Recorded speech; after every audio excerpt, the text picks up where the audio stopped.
Tenemos que revisar la estrategia antiterrorista del Reino Unido para asegurar que la policía tiene todos los poderes que necesita. Buenas noches. Pues ha vuelto a suceder. El sábado por la noche, el terrorismo yihadista volvió a intentar perpetrar una masacre en Londres con un saldo de 7 muertos y medio centenar de heridos. Un ciudadano español continúa además desaparecido tras haberse enfrentado valientemente a los yihadistas que intentaban apuñalar a una mujer. Lo vemos ya en las 5 W. Por fin, y muy a su pesar, la primera ministra británica no ha tenido más remedio que reconocer que hasta ahora se ha sido muy tolerante con el extremismo islámico. Por el contrario, el alcalde musulmán de Londres, en cuya ciudad se perpetró otra vez el nuevo atentado, trató de quitarle hierro al drama diciendo que no hay razón ninguna para preocuparse, asustarse o alarmarse. Lo cierto es que nuevamente el mandato coránico de la yihad se ha vuelto a activar en Londres, 2 semanas después de haberlo hecho en Manchester y poco después también del primer atentado de similares características llevado a cabo en el puente de Londres en marzo. El Estado Islámico no tardó ni 24 horas en asumir la paternidad del nuevo atentado, mientras todas las cancillerías europeas siguen preocupadísimas no tanto por el terror yihadista, sino como por su primera derivada, que no cunda la islamofobia en Europa. No es descartable que el anuncio de endurecimiento de las medidas terroristas hecho por la primera ministra británica obedezca además más bien a un planteamiento exclusivamente electoral, puesto que ha perdido la práctica totalidad de la ventaja que las encuestas le otorgaban sobre el candidato laborista Jeremy Corbyn, que un verdadero convencimiento de que ha llegado el momento de decir basta ya y que ya es hora de que Europa responda a la guerra que la yihad islámica le tiene declarada con la dureza que merece y las medidas de seguridad policiales y militares que les arrebaten las ganas de volver a intentarlo. Editorial con Eduardo García Serrano.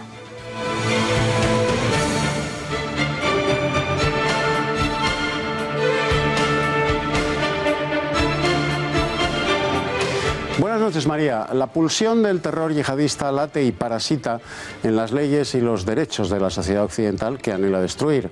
Esa es su mejor cobertura, su más cálido abrigo y su refugio más seguro, nuestro sistema garantista. Arropados en las garantías legales codificadas en la democracia occidental y con un modus operandi que no necesita de sofisticados estados mayores ni de complicados desarrollos logísticos, el terror yihadista campa por sus fueros en Occidente golpeando con una primitiva brutalidad. Basta una furgoneta y un cuchillo de cocina para perpetrar una matanza en el nombre de Alá y a mayor gloria de Mahoma, su profeta. Herramientas baratas y asequibles al alcance de cualquier lobo solitario que no necesita un superior jerárquico, ni político ni espiritual, que le ordene matar. Pues se le ordenan su fe y su libro sagrado, el Corán. Fácil, barato, asequible y rápido. No necesitan más pertrechos ni más intendencia. Una furgoneta, un cuchillo de cocina y el Corán. Y por supuesto, el baluarte garantista de las democracias occidentales, cuyos dirigentes están más preocupados, mucho más preocupados, por el incremento de la islamofobia entre los pueblos que son periódicamente masacrados por el terrorismo islámico que por la propia yihad. Por eso el mea culpa de la primera ministra británica, Theresa May, tras el penúltimo atentado de Londres, lamentando haber sido tan tolerantes con el extremismo islámico, a fuer de llegar tarde, demasiados muertos tarde, no es creíble.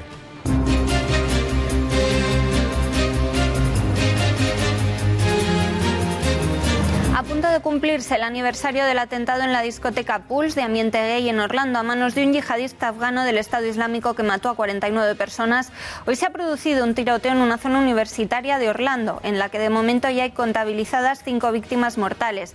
Las primeras investigaciones policiales descartan de momento que se trate de un atentado islamista. Los países del Golfo Pérsico han tomado la histórica decisión de romper relaciones diplomáticas con Qatar por su apoyo a diferentes grupos terroristas islámicos. Hasta Arabia Saudí, difusor mundial del wahabismo, censura las políticas filoterroristas de Qatar y también ha cortado sus relaciones diplomáticas con el país. El ministro del Interior, Juan Ignacio Zoido, auditará la Unidad de Delitos Económicos y Fiscales, la UDEF, de la Policía Nacional, tras las denuncias del exministro Manuel Pimentel y del marido de María Dolores de Cospedal, Ignacio López del Hierro, que les relacionaban con algunos de los negocios de la familia Pujol. Y después de que Pablo Iglesias encargase un estudio para ver por qué cada día que pasa le gusta menos a la gente, un sondeo electoral publicado por ABC vaticina que si hubiera elecciones, Podemos sería el partido que obtendría el peor resultado, pues sigue cayendo en picado en la intención de voto del electorado español. Tan mal pinta para la formación morada que ahora tratan de mendigar el apoyo de Ciudadanos. Los demás partidos tienen incluso motivos electorales, más allá de los motivos éticos, para replantearse su posición y ojalá lo hagan.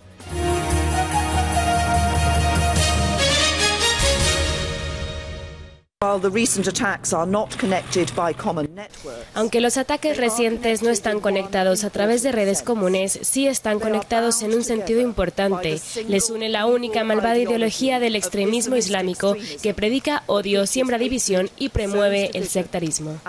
Aunque hemos progresado significativamente en los años recientes, existe, para ser franca, demasiada tolerancia al extremismo en nuestro país.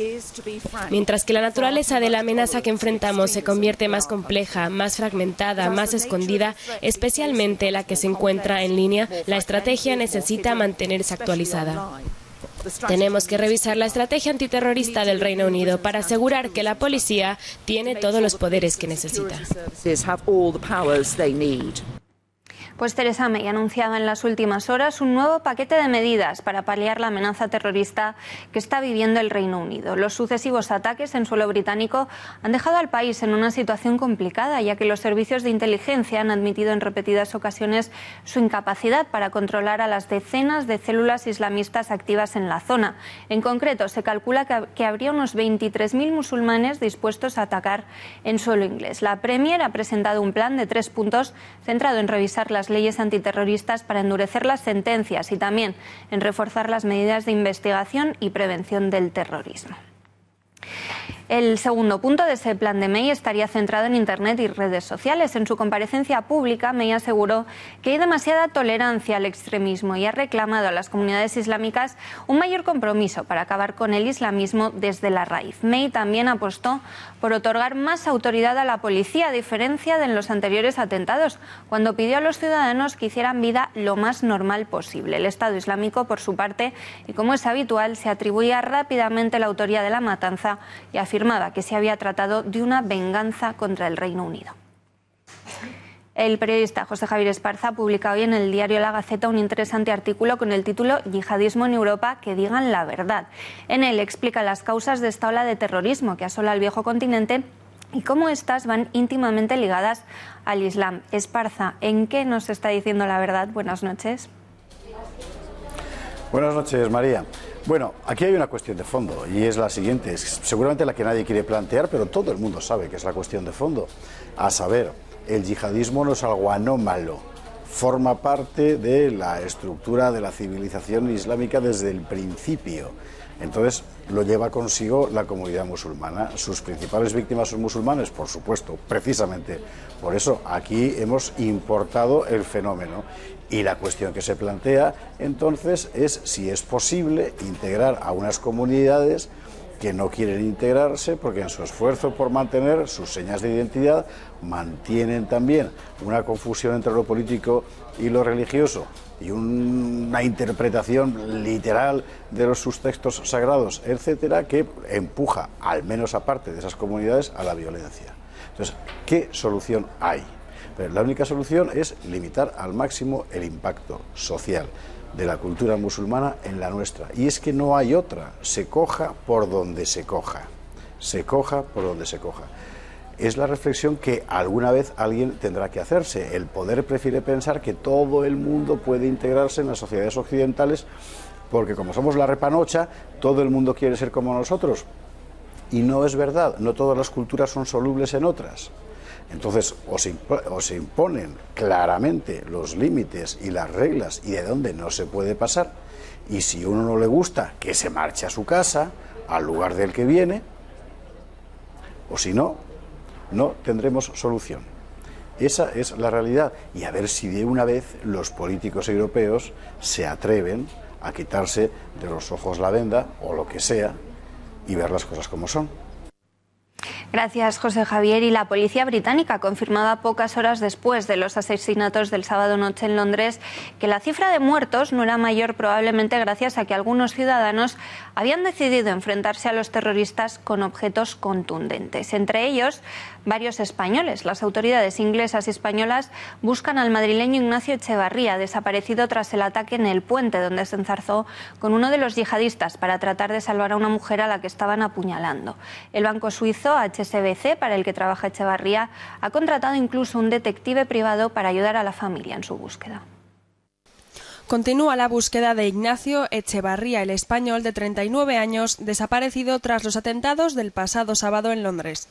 Así lo ha explicado la vicepresidenta del Gobierno, Soraya Sáenz de Santamaría. Tanto la embajada como todas las autoridades españolas están en contacto tanto con la familia de Ignacio Echevarría como con las autoridades británicas para poder cuanto antes averiguar cuál es el paradero y la situación de este español. La búsqueda se ha intensificado en las últimas horas. Las autoridades británicas ya han reclamado sus huellas dactilares para verificar si se encuentra entre los heridos de los hospitales, según ha explicado su padre Joaquín por vía telefónica. El ministro de Asuntos Exteriores es el que nos ha informado y suponemos que el Ministerio del Interior habrá mandado las huellas dactilares de Ignacio. Pero fuera de eso no tenemos ninguna información, y aunque ya digo que llamó el cónsul a mi yerno, que es la persona que se ocupa de esto, lo llamó, pero para no decirle nada, o sea, para decirle que están en ello, que están trabajando, pero que de momento no hay ninguna novedad. Vecino de la localidad madrileña de Las Rozas, fue visto por última vez en el Puente de Londres, uno de los lugares de los ataques terroristas. Ignacio mide 1,74, pesa 85 kilos y en el momento del suceso llevaba una medalla con cadena de oro, zapatillas negras con suela blanca, pantalones vaqueros y jersey oscuro. El madrileño había estado patinando con varios amigos cuando presenció cómo un atacante se abalanzaba contra una mujer. En ese momento, según cuenta su familia, se tiró de la bicicleta y golpeó al agresor con un monopatín, mientras otros dos le agredían por detrás y se quedaba tendido en el suelo.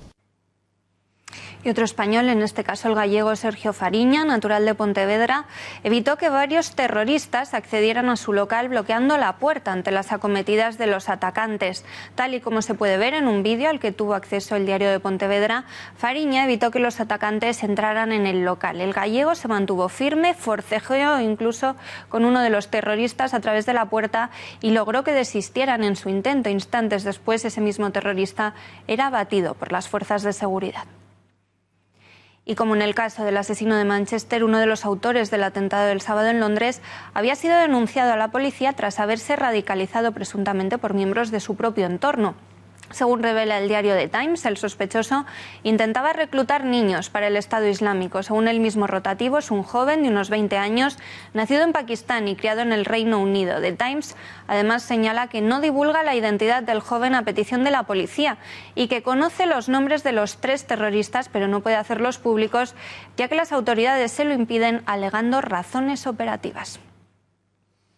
Recordemos que el pasado sábado por la noche 3 hombres que viajaban en una furgoneta blanca arrollaron a viandantes en el famoso Puente de Londres antes de bajarse del vehículo para atacar con cuchillos a más personas en el cercano mercado gastronómico de Boruk.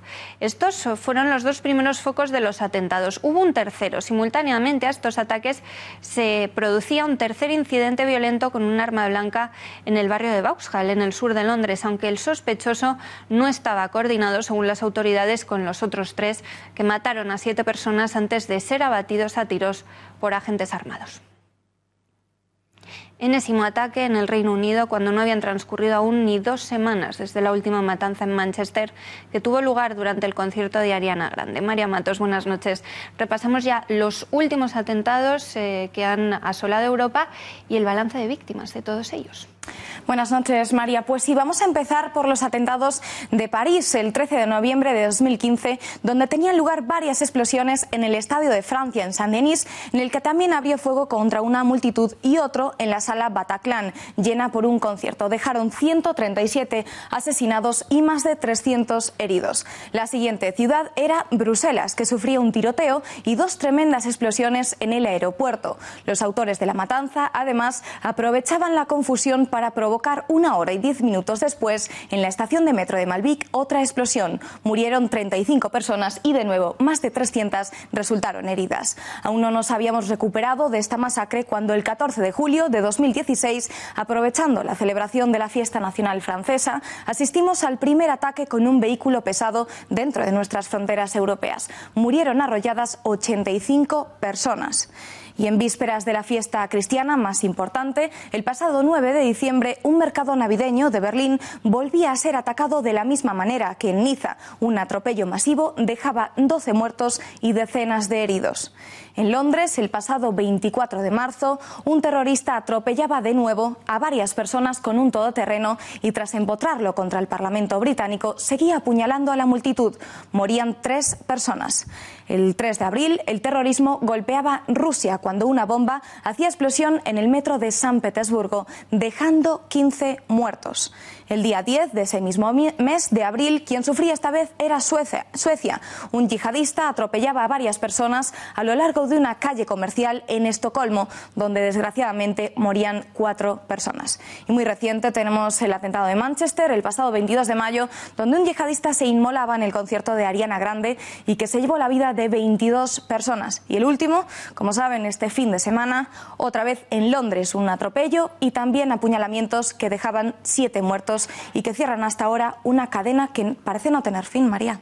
Buenas noches, María. Escalofriantes cifras, muchas gracias. Y de nuevo el papel de los medios occidentales deja mucho que desear. Si en España la periodista de La Sexta, Ana Pastor, llegó a afirmar que los yihadistas habían sido asesinados por la policía, la CNN daba un paso más allá y era pillada infraganti en una burda manipulación. En concreto, vean las imágenes en las que miembros de la cadena coordinan una escena para que la intervención de una de sus reporteras tenga de fondo una masiva protesta de los musulmanes contra el terrorismo que nunca existió. Kiko Méndez Monasterio, director de La Gaceta. Buenas noches.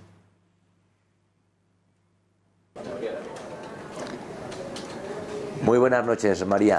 La verdad es que ya sabíamos del desprecio temerario hacia la verdad que tiene la CNN. Lo sabíamos por la campaña americana, por el continuo desprestigio al que está asumiendo su propio nombre y su propia marca, pero quizá con esta imagen, con este vídeo, ha cruzado todas las fronteras. No es que se cuente la realidad de una manera diferente o de una perspectiva muy o más que cuestionable, es que directamente se preparan las noticias. No existen grandes manifestaciones de musulmanes condenando los atentados yihadistas. Nos encantaría a todos que existieran, pero lo cierto es que no existen. Y esa certeza es la que nos quiere maquillar, la que nos quiere directamente manipular la CNN con ese montaje que la verdad es que recuerda a la propaganda de guerra, a 1984, a un mundo orwelliano donde nada es lo que parece. Gracias a las redes sociales y a alguien atento con un teléfono móvil, podemos ver lo que hemos dicho siempre, que los grandes medios están contando una realidad manipulada y muy distinta a la que está viviendo Europa. Gracias, Kiko. Y si impactantes les han parecido estas imágenes, atentos a estas otras que van a ver a continuación. Y es que horas después del atentado londinense, la primera ministra británica, Theresa May, comparecía, como veíamos, ante los medios de comunicación en una reunión con el Comité Cobra. Reino Unido ha sido demasiado tolerante con el extremismo, decía, para a continuación anunciar medidas más contundentes en la lucha contra el terrorismo. Pero ¿a qué puede referirse May con eso de demasiado tolerantes? Quizá a la escasa vigilancia, aprobados radicales por parte de las autoridades. Nos da más detalles de esta información Rosa Cuervas Mons, redacción de La Gaceta. Buenas noches. Buenas noches, María. Las imágenes que vamos a ver a continuación son el mejor resumen de esa excesiva tolerancia con el radicalismo islámico de la que hablaba Theresa May. El hombre que viste una túnica clara es uno de los 3 terroristas que el fin de semana pasado acabó con la vida de 7 personas en el puente de Londres. En estas imágenes lo que vemos es un documental emitido en 2016 sobre el radicalismo islámico en Reino Unido. El terrorista aparece acompañado por 2 predicadores radicales rezando en un parque de Londres, atención, con la bandera del Estado Islámico. Por si eso no fuera poca señal para sospechar de este hombre, la policía recibió 2 avisos telefónicos de 2 testigos diferentes que alertaban de sus ideas violentas, de su simpatía por la yihad. A pesar de esto, este hombre campaba a sus anchas libremente por las calles londinenses y tuvo tiempo y oportunidad para atentar contra la vida de 7 personas. Y este no es un caso aislado. El atentado de Manchester de hace apenas una semana, uno de los protagonistas, Salman Abedi, también estaba fichado por los servicios de inteligencia, por el MI5, pero a pesar de eso pudo viajar sin problema ninguno a Alemania, desde allí a Siria y regresar a Reino Unido. También las autoridades británicas habían recibido 2 avisos por parte de personas del entorno de este radical, avisando de sus intenciones violentas. Así es de comprender que los británicos no entiendan qué está pasando en su país, donde hay, según han declarado las autoridades, 23.000 yihadistas radicalizados listos para atentar y a los que solo se puede controlar a una pequeñísima parte, solamente a 3.000, según ha dicho el propio MI5. Por eso las declaraciones de Theresa May pues no hacen sino revelar una verdad que muchos británicos ya conocían. Muy difícil de entender. Gracias, Rosa. Buenas noches. Y las reacciones exteriores a los atentados, se pueden imaginar, no se hacían esperar. El presidente de los Estados Unidos, Donald Trump, insistía en la importancia de su veto migratorio a los países musulmanes. Hasta aquí todo normal. Lo más llamativo de la madrugada tras los ataques llegaba cuando el propio Trump se enzarzaba en redes sociales con el alcalde de Londres, el musulmán Sadiq Khan, que, atención, dijo a sus ciudadanos que no había motivos para alarmarse. I'd urge all Londoners to remain calm and vigilant today and over the days ahead. We are all shocked and angry today, but this is our city.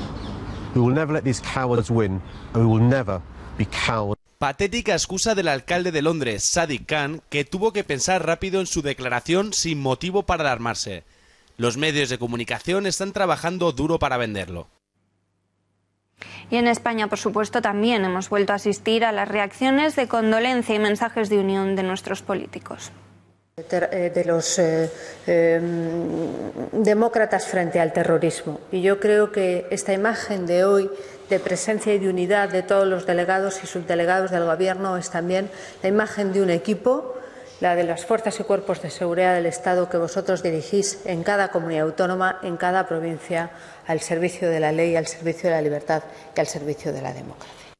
Para ver cómo podemos poner fin a esta barbarie. La democracia y los derechos civiles es precisamente lo que quieren destruir los terroristas cuando llevan a cabo este tipo de actos execrables. El objetivo de España, al igual que lo es de Australia, luchar contra el terrorismo yihadista, que es un terror de ámbito global. Y miramos ahora a los países árabes, donde también se han producido importantes reacciones. Tensión en el Golfo Pérsico, ya que después de esta última serie de atentados terroristas, también se tambalean las relaciones internacionales en Oriente Próximo. Allí 7 estados han roto ya sus relaciones con Qatar por su presunto apoyo a varios grupos terroristas. ¿Cuáles son estos países? Alba Vila, buenas noches.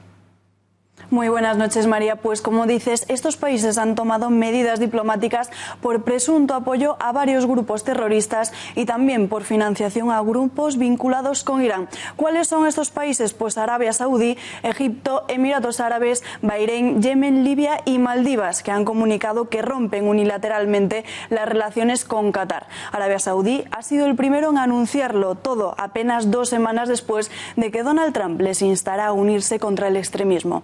Un comunicado divulgado en las últimas horas por los Emiratos Árabes manifiesta que la incapacidad para cumplir con los compromisos y acuerdos internacionales es lo que ha llevado a tomar las medidas necesarias para salvaguardar los intereses de los componentes de la cooperación del Golfo y del pueblo catarí. Las consecuencias no se hacían esperar. Abu Dhabi, la capital de Emiratos Árabes Unidos, ha dado nada más y nada menos que 48 horas a sus diplomáticos para abandonar el país. La compañía aérea Fly Dubai ya ha suspendido todas sus rutas entre Riad y la capital de Qatar. Qatar Airways ha hecho lo propio y la compañía Emiratos Árabes ha anunciado que tiene previsto tomar las mismas medidas. Ante estas acusaciones de supuesto apoyo terrorista, el Ministerio de Asuntos Exteriores de Qatar ha emitido un comunicado en el que manifiesta que estas medidas no están justificadas y se fundamentan en calumnias que no se sostienen sobre ninguna evidencia.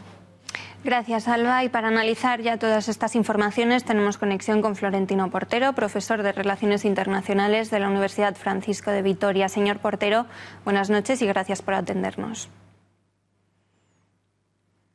Muy buenas noches, encantado. Pues parece que fue premonitoria nuestra entrevista de la pasada semana. ¿No hay manera en el corto plazo de parar esta masacre? No la hay, ¿no?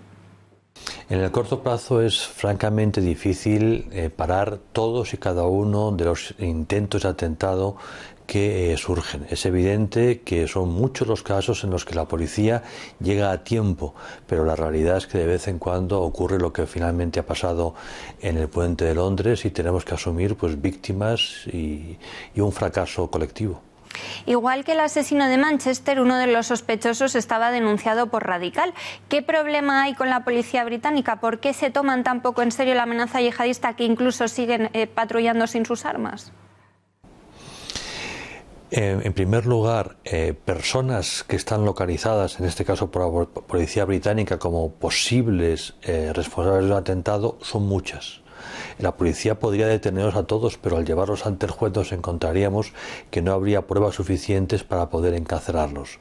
La vigilancia, el seguimiento cotidiano de tantísima gente es muy complicado y finalmente reunir pruebas suficientes es tan difícil que en ocasiones pues ocurre lo que ha ocurrido recientemente. May anunciaba nuevas medidas, entre las que no está, por cierto, el control de las mezquitas, algo que es tan evidente para todo el mundo que habría que hacer. ¿No lo es a lo mejor para la primera ministra británica? Las mezquitas son controladas desde hace mucho tiempo en el Reino Unido y fuera del Reino Unido. Una cosa es que la primera ministra quiera incidir en determinados temas, pero no hay ninguna duda al respecto. Sabemos exactamente lo que está ocurriendo en la mayor parte de las mezquitas. El problema no es tanto vigilar una u otra, sino saber de verdad qué está pasando en todas ellas y sobre todo en aquellas entidades o grupos que se desarrollan en torno a las mezquitas. El reto es enorme y la inteligencia británica no puede hacer un seguimiento exhaustivo de todos y cada uno de estos grupos. ¿Y qué opina usted de las otras medidas anunciadas? ¿Disuade a un musulmán dispuesto a inmolarse una mayor pena de cárcel, por ejemplo? ¿Esto le puede parar de alguna manera los pies a un terrorista dispuesto a morir por la yihad? No parece muy probable, ¿no? Yo creo que el presidente Trump tiene muchas cosas que hacer relativas a la política norteamericana como para entrometerse en debates puramente británicos, más aún cuando el Reino Unido se encuentra en plena campaña electoral. El alcalde de Londres tiene todo el derecho del mundo a hacer declaraciones que considere oportuno y ya serán los londinenses los que finalmente valoren si el alcalde está o no en una posición correcta ante el reto más que evidente a la seguridad de todos los ciudadanos londinenses y en general británicos. La amenaza yihadista es una realidad, nos han declarado una guerra allí y aquí y por lo tanto lo sensato es ocuparse de la amenaza y en el caso concreto del presidente Trump ocuparse de sus propios asuntos. Sobre la ruptura de relaciones de varios países árabes con Qatar, ¿cómo podríamos explicarla? ¿Es consecuencia directa de esta última matanza? El giro dado por algunos países del Golfo Pérsico tiene que ver tanto con la experiencia de los años Obama, en los que el Reino Unido les dio en gran medida la espalda y acercó posiciones a Irán, como al giro impuesto por el presidente Trump, manteniendo una posición mucho más dura respecto de Irán.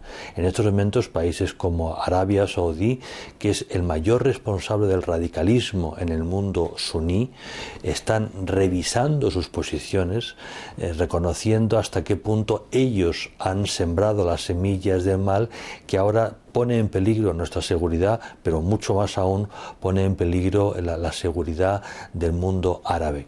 Por el contrario, Qatar hace tiempo que disputa con Arabia Saudí un cierto liderazgo dentro del islamismo. Ellos han apoyado a los hermanos musulmanes, han apoyado a grupos terroristas y en estos momentos se produce una fractura dentro de ese mundo. Todos son responsables de lo que está ocurriendo, pero por lo menos algunos, es el caso de Arabia Saudí, de Bahrein, de Emiratos, tratan de fijar posiciones mucho más moderadas y sobre todo de establecer puentes con Occidente. Durante varios meses seguidos, Francia ha sido el principal objetivo yihadista en Europa. ¿Podríamos decir ya que ahora lo está siendo el Reino Unido?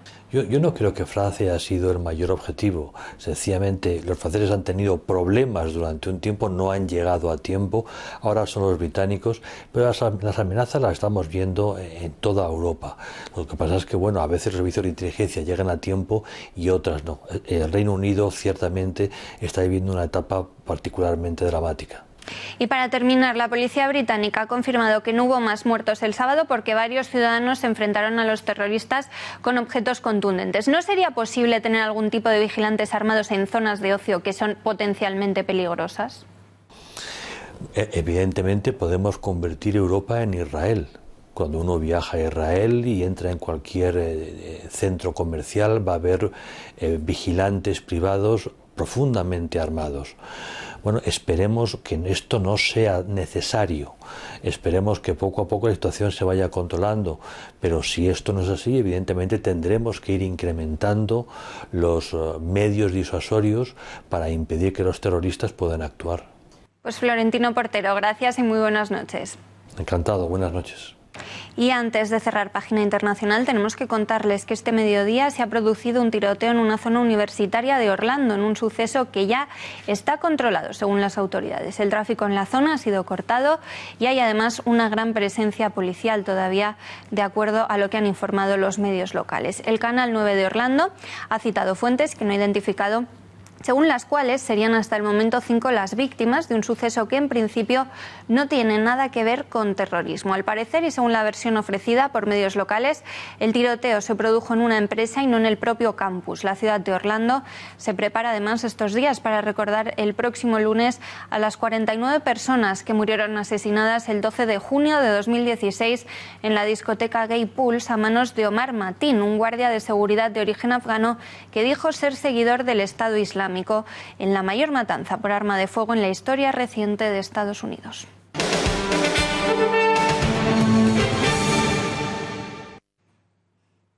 Y en España también un islamista radical consiguió provocar escenas de pánico este pasado sábado en Valladolid.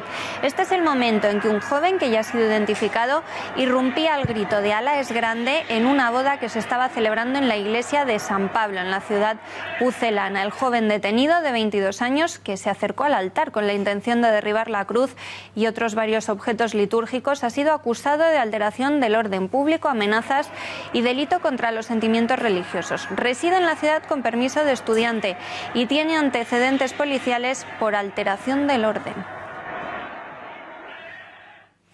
Eduardo, ¿y tú crees que se quejarán de formas poco democráticas algunos al ver cómo lo sacaron los presentes? Sí, y te digo quién se va a quejar el primero.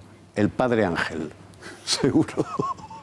Pues menos mal, María, que la ceremonia religiosa no la estaba oficiando el tristemente célebre Padre Ángel, porque si no, el moro Muza con vocación de Almanzor, que asaltó el altar de la iglesia vallisoletana, berreando "Alá es grande", en la que se celebraba un matrimonio, hubiera sido invitado por el Padre Ángel a casarse con la novia para formalizar la alianza de civilizaciones con los cristianófobos del Corán.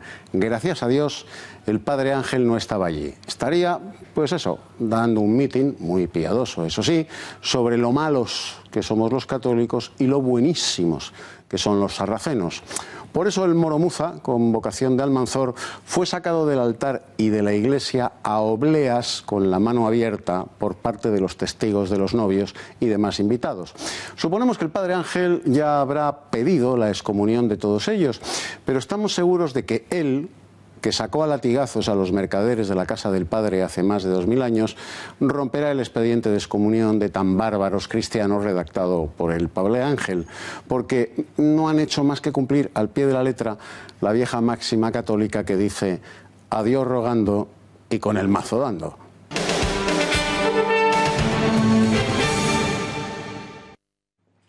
Más asuntos. El Partido Popular volvería a ganar de celebrarse elecciones generales, aunque perdería, eso sí, parte de sus votantes a manos de Ciudadanos. Así se desprende de la última encuesta de GAT3 para ABC, a partir de 805 entrevistas que se realizaron entre el pasado 29 de mayo y el 1 de junio. Aún así, nada preocupante en comparación a la caída libre de Unidos Podemos, que no consigue rentabilizar ni la corrupción del Partido Popular ni su fracasada de antemano moción de censura. Pues vamos a ver ya cómo se configuraría hoy el arco parlamentario de celebrarse unos nuevos comicios. Paloma Valverde, buenas noches, tú dirás. Buenas noches, María. Como bien decías, la encuesta realizada por GAT3 para ABC muestra cambios muy interesantes en cuanto a la intención de voto en nuestro país. Vamos a verlo. El PP obtendría un 30,7% de los votos, lo que significarían 127 diputados. Lo que ha perdido el Partido Popular desde las elecciones generales del 26 de junio parece haberlo ganado Ciudadanos, ya que el PP pierde 10 escaños y Ciudadanos gana 9. Parece que Albert Rivera se está viendo favorecido por los casos de corrupción. Si el bloque de la derecha se mantiene prácticamente intacto con respecto a las elecciones, en la izquierda ocurre prácticamente lo mismo. En este caso, la pérdida de votos es para Podemos y el que se beneficia es el Partido Socialista. Todas las encuestas confirman que el partido de Pablo Iglesias tocó techo hace tiempo. Puede ser por su cercanía cada vez más clara a los demás partidos que tanto criticó Iglesias, o quizás a su proximidad con la Venezuela de Chávez y Maduro, cuya violencia se han negado a condenar en el Congreso. Pero el caso es que desde junio Unidos Podemos ha pasado de tener 71 diputados a los 56 estimados, es decir, 15 menos, con un retroceso de 3,3 puntos. El ansiado sorpaso que tanto querían y daban por hecho desde la formación morada se ha vuelto un imposible, ya que estos votantes que ha perdido Podemos parece que se han unido a Pedro Sánchez. Hace unos días él mismo se declaró próximo a los votantes de Podemos y aspira a arrebatar a los de Iglesias un total de 2 millones de votos. En este momento el Partido Socialista tendría 100 diputados, 40 más que Podemos, y obtendría 8,1 puntos más en estimación de voto. Como ves, María, se acercan tiempos difíciles para Pablo Iglesias. Gracias, Paloma. Buenas noches. Y parece que la desesperación de Podemos es tal que hasta mendigan ahora apoyos a Ciudadanos. El secretario de Organización de la formación, Pablo Echenique, ha instado hoy al resto de los partidos, expresamente a PSOE y Ciudadanos, a rectificar su postura y replantearse el rechazo a la moción de censura que han presentado contra Mariano Rajoy, visto que, según las últimas encuestas, sus votantes dicen respaldan la iniciativa. Yo espero que tengamos más apoyos, creo que todo el mundo está a tiempo de rectificar y creo que, como digo, muchas de las personas que apoyan la moción no son votantes de Unidos Podemos, así que creo que los demás partidos tienen incluso motivos electorales, más allá de los motivos éticos, para replantearse su posición y ojalá lo hagan. Desde el Partido Popular, actitud de normalidad ante los últimos sondeos de esta mañana. El presidente del Gobierno y del PP, Mariano Rajoy, ha presidido, como siempre, en la sede nacional de su partido, el comité de dirección del PP. Después ha comparecido en rueda de prensa el vicesecretario de Organización, Fernando Martínez Maillo, quien, en relación al mensaje de Podemos al PSOE, al que está presionando también a través de Íñigo Errejón para que voten su fallida moción, afirma que existe una lucha diabólica entre ambos partidos por conseguir al votante de izquierdas, y también dice una clara lucha de egos entre Pablo Iglesias y Pedro Sánchez para liderar la izquierda en España. Y por lo tanto es más una moción de impostura, basada fundamentalmente en una lucha diabólica por el votante de izquierdas. Parece que ahora hay una competición, una lucha de egos probablemente entre quién lidera la izquierda en España. ¿Tan mal se ven en Podemos que ahora quieren la ayuda de ese al que Pablo Iglesias llamaba cuñado Rivera, Eduardo? Pues sí, y además están bien de la vista, porque están en picado, van en picado en las encuestas. Son muchos los factores políticos y sociales que influyen en la imparable hemorragia de votantes que todas las encuestas le vaticinan a Podemos. Y todos esos factores confluyen en el más evidente, por primordial, emocional y visceral de todos ellos: el increchendo del rechazo personal que Pablo Iglesias despierta cada vez con mayor antipatía social entre sus propios votantes, que tal y como muestran las encuestas, huyen de él en estampida.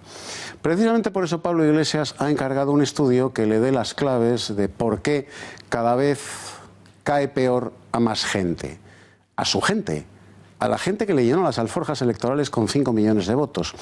Pablo Iglesias ejerce el matonismo dialéctico. Políticamente está en la amenaza permanente. Su estrategia es el miedo y su táctica el disparate conceptual y el cinismo verbal. Denuncia como un patético Savonarola la corrupción de los demás, pero defiende con mafiosa lealtad a los corruptos de su soviet podemita.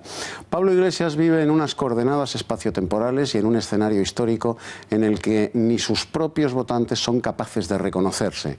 Desentierra un odio anacrónico que la mayoría de sus votantes ni sienten, ni acarician, ni quieren ejercer. Por eso Podemos pierde votos a la misma velocidad que el comunismo perdió crédito en todo el mundo cuando cayó el muro y se derrumbó la Unión Soviética.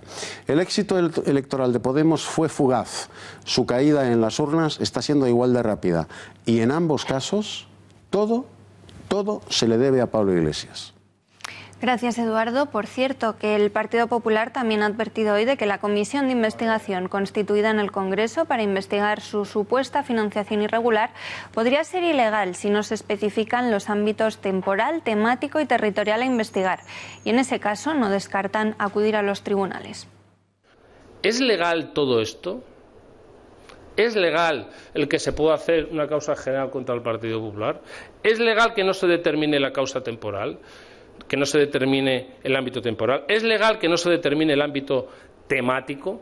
¿Es legal que no se determine el ámbito territorial? Quiero recordar que ya ha habido algunas sentencias, concretamente en el Ayuntamiento de Madrid, donde se anuló una comisión de investigación promovida por Podemos contra el Partido Popular en el Ayuntamiento de Madrid porque no definía ni el objeto ni el ámbito temporal. Y se anuló, se declaró nula.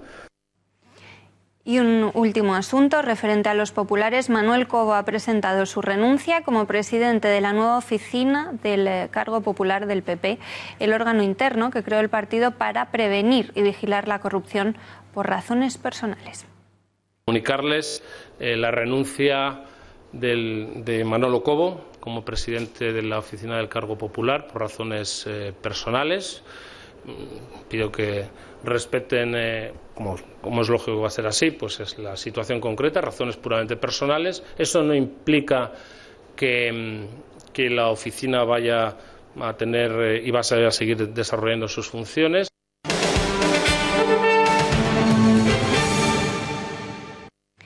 Miramos ahora al Partido Socialista. Pedro Sánchez, según ha podido saber el diario El Mundo, querría una dirección más cohesionada que en 2014, cuando la negoció con Susana Díaz y con el resto de varones territoriales. Esta vez quiere un núcleo duro, blindado contra posibles traiciones, algo para lo que parece que los varones efectivamente le dejarán las manos libres.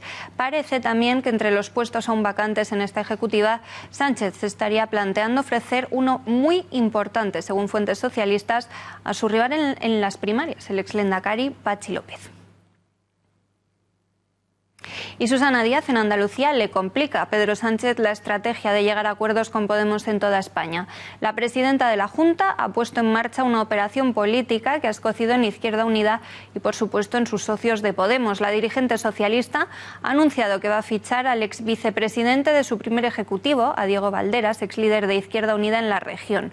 Va a crear un sillón que no existía expresamente para él como comisionado de la memoria histórica. Ya hay, a pesar de todo, un alto cargo, un director general en esta materia, pero el nuevo puesto se sumará a este y habrá dos responsables de desarrollar la norma en un mismo gabinete.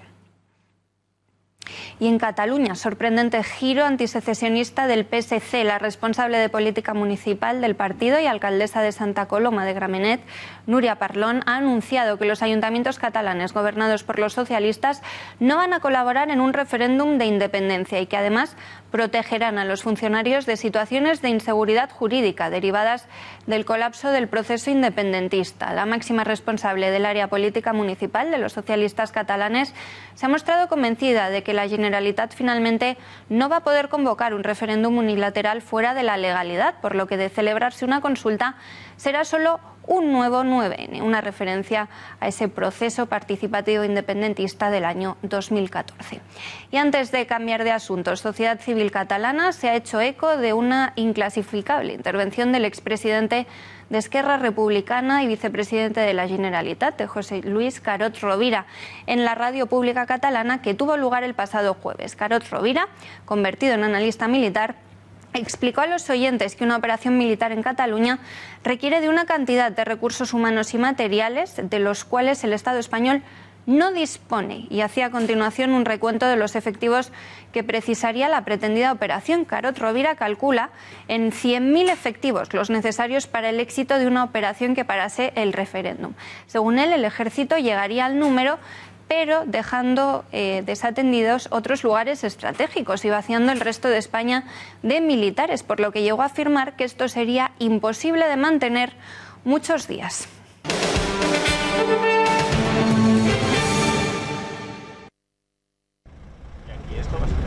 La primera de las 8 jornadas de huelga convocadas por los sindicatos de estibadores tras estancarse las negociaciones con la patronal ANESCO han comenzado este lunes con un amplio seguimiento con respecto a los servicios mínimos y con normalidad en los principales puertos españoles, incluidos los de Avilés y Gijón. La normalidad, eso sí, ha sido la tónica general en una jornada sin ningún incidente reseñable. Los propios estibadores han comparecido también en rueda de prensa. Antolín Goya, coordinador general de la Coordinadora Estatal de Trabajadores del Mar, se mostraba así de satisfecho por el seguimiento del primer día de paro. La única forma en que los estibadores portuarios podíamos manifestar nuestro rechazo a este momento es la ejecución del preaviso. En este momento, como les decía, se está haciendo un seguimiento absoluto en todos los puertos de este país, dentro de una normalidad. Me refiero a que a pesar de que estemos haciendo un seguimiento no hay incidentes graves que reseñar. En lo que se refiere a los servicios mínimos, los vamos a recurrir. Nos parecen unos servicios mínimos que son abusivos. Nosotros estamos en disposición de abrir cualquier tipo de negociación que fuese necesaria para garantizar nuestro futuro y al mismo tiempo mejorar las condiciones del sector. Los trabajadores rechazan la reforma del sector que plantea el Ejecutivo de Mariano Rajoy, porque creen que abre la puerta a un expediente de regulación de empleo encubierto y piden garantías firmes del mantenimiento de los empleos actuales y de sus derechos. Según la Coordinadora Estatal de Trabajadores del Mar, creen que pone en peligro sus puestos de trabajo al poder acudir los empresarios de la estiba a contrataciones libres en el mercado. Estas podrían resultarles más rentables económicamente, puesto que el salario medio de un estibador supera los 65.000 euros anuales. Sin embargo, conscientes de que el Gobierno debe acatar el mandato europeo, piden que se plantee para el sector un modelo alternativo, defendible ante la Unión Europea. Los sindicatos ya habían propuesto al Gobierno un registro nacional de trabajadores portuarios, que Fomento afirma ha rechazado la Comisión Europea. Y un último apunte económico, en este caso una buena noticia: el número de visitantes que vienen a España no deja de crecer mes tras mes. Los turistas extranjeros gastaron 20.394 millones de euros hasta abril, un 15,3% más que entre enero y abril de 2016, según la encuesta de gasto turístico Egatur, publicada por el Instituto Nacional de Estadística. El gasto de estos viajeros en abril encadenó 59 meses al alza, con un desembolso de 6.700 millones, casi un 20% más con respecto al mismo mes del año pasado. Los británicos fueron los que más desembolsaron, seguidos de alemanes y franceses. El gasto de los británicos aumentó casi un 14% desde enero. Las comunidades donde los turistas extranjeros dejaron más dinero fueron Canarias, Cataluña, Andalucía y Madrid. Baja el desembolso de los viajeros que vinieron a nuestro país por negocio y el ocio se mantiene como el principal motivo para visitarnos.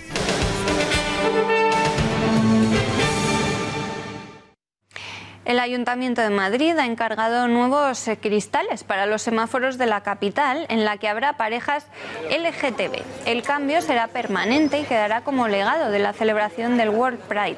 El consistorio está instalando, con motivo de la celebración de esta fiesta de 2017, más de 72 semáforos con figuras de mujeres solas, de parejas homosexuales y también figuras de parejas formadas por un hombre y una mujer, con el objetivo de reconocer, dicen, la diversidad real de la sociedad. La alcaldesa de Madrid, Manuela Carmena, ha visitado hoy algunos de estos semáforos instalados en los alrededores de la Gran Vía madrileña, acompañada por la delegada de Medio Ambiente y Movilidad, Inés Sabanés, y por otros 8 ediles de su grupo municipal, entre ellos la portavoz Rita Maestre y representantes de los colectivos por los derechos LGTBI. Tras presentar estos semáforos, que se quedarán, como decimos, instalados en la ciudad también cuando finalice la celebración del Orgullo Gay, Manuela Carmena ha recordado el cambio tan grande que se ha producido, dice, en la ciudad, y ha pedido reflexionar sobre cómo se ha conseguido, dice, ese gran sendero de la libertad y la felicidad. Pero no crean que esta es la única cesión de cara a ese Día del Orgullo Gay Mundial desde el Ayuntamiento y la Comunidad de Madrid. Ambas entidades han ido cediendo a las exigencias del lobby gay desde que se anunciara esta fiesta en Madrid, hasta apostar por convertir a Telemadrid incluso en la televisión oficial del World Pride 2017. Este evento, que tendrá lugar del 23 de junio al 2 de julio, va a convertir a la capital española en la sede de la celebración del Orgullo Gay, como decimos, en todo el mundo. Laura Fernández Cañas, buenas noches. Buenas noches, María. Pues sí, así es. Los participantes disfrutarán de una cobertura mediática casi comparable a los más importantes eventos deportivos del mundo. El director general de Telemadrid, José Pablo López, ya anunciaba hace escasos días en la Asamblea Autonómica que quiere que Radio Televisión de Madrid se convierta en la radio y la televisión oficial del World Pride 2017. Además, la cadena regional firmará un convenio con diversas asociaciones LGTB y cederá la señal a otras televisiones dentro y fuera de nuestro país para que pueda seguirse durante todo el día y en todo el mundo. Por si fuera poco, está previsto que en el Metro de Madrid también permanezcan abiertas todas las líneas las 24 horas para facilitar la movilidad a todos los asistentes, algo que hasta ahora nunca se ha hecho, ni siquiera en encuentros tan importantes como la Jornada Mundial de la Juventud, las Navidades o para celebrar fiestas regionales de la capital. También se van a cerrar las calles más céntricas de la ciudad para que los actos que van a tener lugar en el barrio de Checa y los alrededores pues puedan llevarse a cabo, que incluyen la marcha inaugural, numerosos conciertos, una carrera solidaria y una conferencia de derechos humanos. Esto tampoco se hace en ninguna otra ocasión. De hecho, se intenta que las grandes concentraciones de personas, como en los conciertos, se hagan siempre en recintos cerrados y en espacios alejados del centro urbano. La presencia del evento en edificios públicos va a ser destacada, con numerosas banderas del orgullo gay, como la que ya se ha colocado en anteriores ocasiones en el Ayuntamiento de Madrid. Y por último, las subvenciones públicas no van a ser para nada despreciables. A los 3 millones de euros iniciales de presupuestos se van a sumar otras partidas que van a hacer que finalmente ronden los 5 millones de euros públicos. Como ves, María, tanto el Ayuntamiento de Carmena como la Comunidad de Cifuentes están dispuestos a dar todo el apoyo necesario, tanto logístico como económico, al World Pride. Gracias, Laura. Buenas noches. Eduardo, lo veíamos en la información elaborada por Laura. 5 millones se va a gastar en total. Ya se ha empezado con algunos gestos, aunque todavía queda prácticamente un mes. Es a finales de este mes y hasta el 2 de julio en poner semáforos, bueno, al estilo de Valencia. La idea no es original de Manuela Carmena, y luego nos los quedamos para siempre, que no sé qué te parece. Bueno, pues me parece muy mal, me parece, además de un disparate, me parece ridículo, me parece un gasto que no hay por qué asumir, ni muchísimo menos. Una cosa es que Madrid reciba a este tipo de personas y que el Ayuntamiento de Madrid, a todos los turistas, ¿no? Le ponga alfombra roja al lobby gay cósmico, que es lo que parece que se va a reunir en Madrid, porque esto tiene, creo, dimensión cósmica, ¿no? Mundial, sí. Viene el lobby gay de todo el cosmos y de toda la galaxia a reunirse en Madrid. ¿Qué sentido tiene poner unos semáforos exclusivamente para homosexuales? Va a haber, para la integración, dicen, también va a haber ridículo, parejas de hombre-mujer. Es absolutamente... Pues también es ridículo. también es ridículo, es un gasto absolutamente innecesario, y la parejita heterosexual que va a aparecer es para que no se diga, que ellos lo que querían era la parejita homosexual, pero como puede molestar a determinado sector de madrileños, pues le añadimos a más gasto una parejita heterosexual para que no se diga. Bueno, esto es ridículo. El Ayuntamiento de Madrid ya empezó a ponerle alfombra roja al lobby gay desde los tiempos de Ana Botella, que bueno, pues mendigaba votos en Chueca, cuando Cerolo, que todavía no era ni del PSOE ni del PP, pues fue reclamado por Ana Botella para el Partido Popular y al final se inclinó por el PSOE. No entiendo por qué hay que ponerle alfombra roja a este tipo de colectivos, ¿no? La comunión... Sobre todo porque si tú y yo quisiéramos hacer algo similar cortando todo el centro de Madrid para celebrar cualquier otra cosa, no nos lo permitís. No, vamos, de ninguna manera. Pero fíjate, María, cómo en esto no hay diferencia entre el PP y la abuela de Stalin, que es Manuela Carmena, o el ama de cría de la momia de Lenin, que las dos cosas puede ser perfectamente por su aspecto y por su ideología. No hay ningún tipo de diferencia entre el PP de Cristina Cifuentes en la Comunidad de Madrid y el ayuntamiento de la abuela de Stalin. Ningún tipo de diferencia. El punto de encuentro entre Podemos en el Ayuntamiento de Madrid y Cifuentes en la Comunidad de Madrid es el culto de adoración y de pleitesía al lobby gay, con el mismo fervor que la abuelita de Stalin hace culto de énfasis al lobby gay desde el Ayuntamiento de Madrid, con ese mismo fervor se lo presta Cristina Cifuentes desde la Comunidad de Madrid. Y además decía Carmena, lo veíamos, que se ha conseguido un gran sendero de la libertad y la felicidad. Si no ponemos unos semáforos gays, no alcanzamos la libertad y la felicidad. ¿Qué tendrá que ver? A mí eso me ha parecido una frase digna de Pentecostés. O sea, yo no me he dado cuenta de que era feliz y de que era libre hasta que llegó la abuela de Stalin al Ayuntamiento de Madrid. O sea, hasta que la abuelita de Stalin desembarca de la mano del PSOE en el Ayuntamiento de Madrid, yo era un hombre profundamente infeliz y, por supuesto, era un esclavo. Nada libre. No era libre. He sido liberado y me han hecho las pajaritas cantar gracias a que la abuela de Stalin es la alcaldesa de Madrid. Hasta entonces ningún madrileño era ni libre ni feliz. Sí que llama mucho la atención que, habiendo tantas cosas en Madrid, tantas obras inacabadas y sobre todo por parte de un consistorio que llegó al poder hablando de emergencia social, casi de hambruna entre los niños, y se tire el dinero, ¿no? Esto es ridículo, estamos hartos de ver en televisión. Porque sí que hay españoles que realmente pasan necesidad. No hay esa emergencia como la de Somalia. Vamos a ver, estamos dolorosamente hartos de ver en las televisiones públicas y privadas anuncios de familias que no pueden llevar a sus niños de veraneo, que no pueden dar de merendar a sus hijos, que no les pueden dar de comer caliente ni una vez al día a los niños, que cuando los niños terminan su periodo escolar dejan de comer caliente.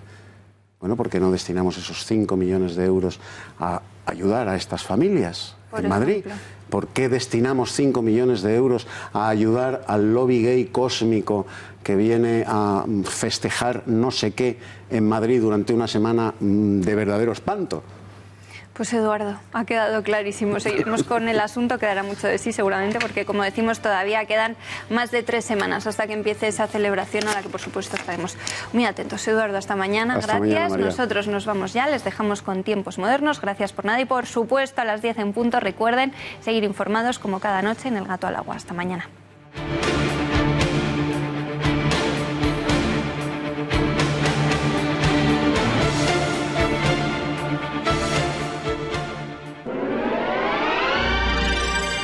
Volvemos.